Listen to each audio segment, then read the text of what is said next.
karto.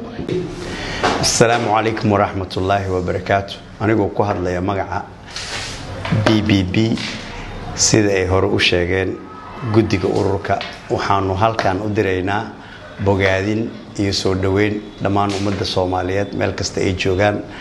Ramadaan Kariim baanu leenahay. waxaan kaloo boorinaynaa oo aan ku soo celcelinaynaa inaanu wax sadaqaysanaa daawu mardaakum bisadaqa ayuu yiri rasuulka.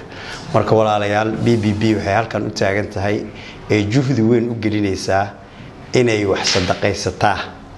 idinka waxa sameeynaysan xoogaagii aad awoodaan uba soo tuuraysa laakiin gabdhahan ayaa farq u xirtay inay iyagana habeen iyo maalin aysan u harsan si ay walaalaha muslimiinta ah ee ku dhaqan gobolka Banaadir u quudiyaan ama u afuriyaan.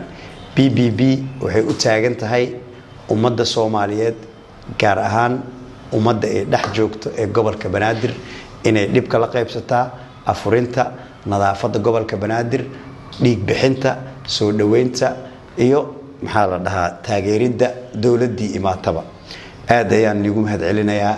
wassalaamu calaykum waraxmatullaahi wabarakaatu.